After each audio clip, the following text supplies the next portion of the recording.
G'day.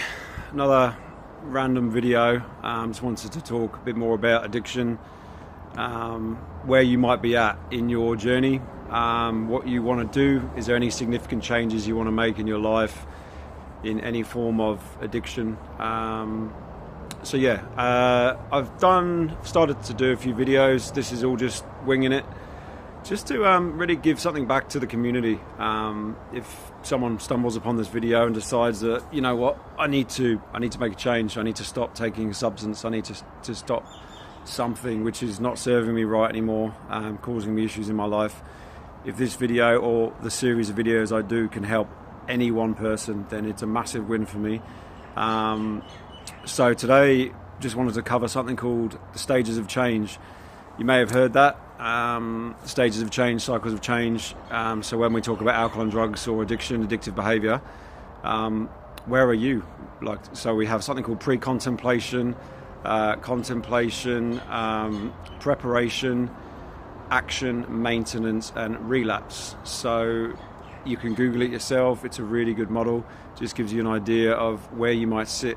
Many people, especially someone that hasn't recognised that their habits are problematic, they're going to be sitting at pre-contemplation, so they don't really see an issue with their habits or addictions or substance use. Got really no desire to change, so not a lot's going to really happen if you're in pre-contemplation. So even if your partner or your loved ones are saying you've got to change, you've got a problem, if you're in the pre-contemplative stage of change, then you're not going to see, or you've got no desire to change your behaviours or your habits. However, if you fluctuate and you start to see that maybe your behaviours or your substance use or things are a bit more problematic than you first thought, you're going to then start to look into the contemplative stage. So really taking into account and kind of considering, what is this? What does my future look like if I continue in this path, down this pathway, if I continue using substances or in this negative behaviour, But we'll keep it in terms of substance use for today. You might start thinking of health. Is this going to affect my health long term? Is this affecting my relationship? So contemplative stage is it's a starting point. You're looking at your actions, you're looking at your use. Is this helping me? Is this serving me anymore? Do I want to change? And then we start to go further to the next stages of change, which is the preparation.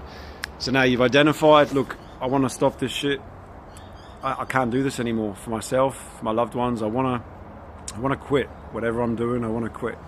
So you're in the preparation stage. So you've decided you're going to make a change. So preparation might be, okay, I'm going to stop drinking alcohol. So let's remove all the alcohol from the house. You might then say to your loved ones, okay, look, I don't want to go out to pubs and restaurants for the first few weeks because there's certain triggers there.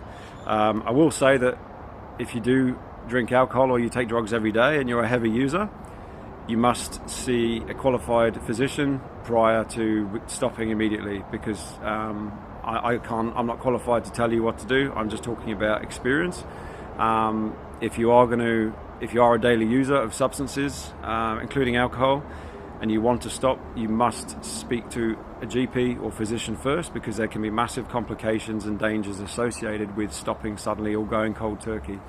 Seizures and all sorts of things can happen. So really is worth, discussing with your loved ones what your plan is if you're sitting in preparation stage, and seeking medical advice from the professionals. There is medical intervention to help support withdrawals. There's other medical interventions which can help with cravings and general withdrawals. So I will cover that in another video, because I do have experience working with some of them, and they can be very, very beneficial with the right guidance and the right the right advice from a general practitioner or a detox facility or something. So let's say you're in the preparation stage and everything's fine, you don't need to detox, you've kind of made your preparation and you want to stop. So we then essentially, what you're looking to do is to action that. So what does that look like? Well, it sounds as simple. You're going to action it. So you're going to decide, I'm not going to drink anymore. So your preparation stage was building those strategies to help you with early stages of sobriety. Action is let's rock and roll, let's try and get on with this. So that really will depend who you are as an individual, what your surroundings are like, how long you've been using, your social structure, your triggers, any traumatic experiences from previous years. So yeah, action phase is when, you know, the hard work really begins. We're stopping that cycle, we're stopping that drug use, we're stopping that addiction. So like anything, when we put some effort into something, we have to maintain it. So the maintenance is sustaining that change. A lot of people go to AA, and that's their ride or die, and AA works wonders for them. Other people can go it alone. Other people will use different networks, different services, alcohol and drug counselling. My kind of logic and view is whatever you need to do to reach your goals. If you can do it through AA, that's fantastic. If you can do it on your own, fantastic. You do what you need to do in order to achieve your sobriety goals. But as I said, I would highly reinforce that if there is health concerns, underlying health concerns, you must seek advice from a GP or a detox nurse or detox physician, because if you're a long-time user, many years, heavy use, heavy dependency, you can't and you should not just go cold turkey, because it can be very dangerous. So with maintenance, hopefully you can get on your way with sobriety. It's not easy. Some weeks are great, some days are great, and then within the smallest trigger, it can change very quickly. It can feel very lonely, very isolated, but the maintenance phase is about maintaining and sustaining your sobriety, and hopefully it's done in a very structured way. You've got supports, and my advice would be just check in with the people that are on your team and supporting you. Yeah, it's really important that if you need support, you've got support. And a lot of people would struggle with addiction. They have a lot of low self-esteem issues. They feel that people are very judgmental. If you're trying to better yourself, that just demonstrates massive strength. So I would praise you. Anyone that's trying to better themselves and reduce an addictive behavior, which is essentially problematic, you know, it's huge. You're trying to self-develop. You're trying to grow as an individual. So massive respect, and just try and be kind to yourself, because it can get very lonely. It can get very challenging, and that's where we have the kind of end of the cycle stages of change is relapse.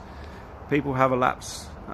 Lapse or relapse, they're two different things. People might go 2, 3, 4 months without a drink or a drug, and then they might slip up on a weekend and use once. Now that's a lapse. So a lapse is if we use once or twice maybe, and we don't go back to our old behavior. A relapse is when we go back to our old problematic behavior, or further, or more, or, you know, higher usage.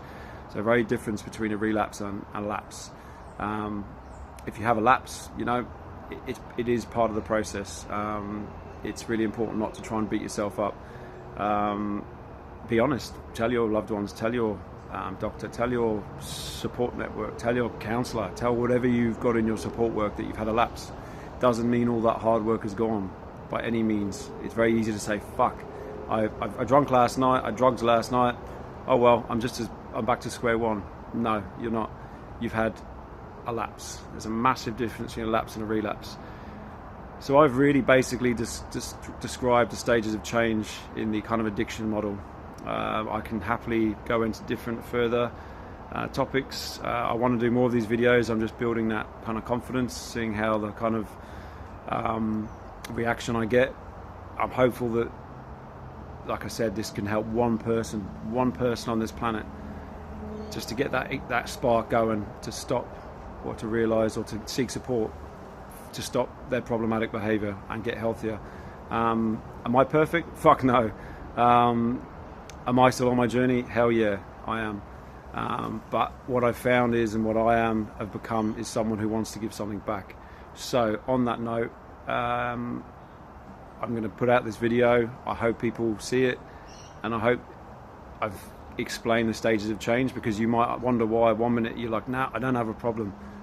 everything's fine. A few weeks later, you got a massive hangover. Damn, I've got to stop this shit. So you'll be fluctuating from pre-contemplative to contemplative. So when you hear it in that kind of structure, it makes sense. You're having these thoughts and feelings for a reason. So that's the stages of change in terms of addiction.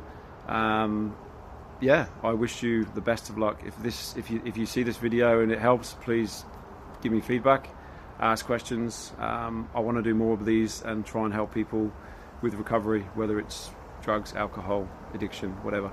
I'm not a GP. I'm not a qualified physician. I cannot give medical advice.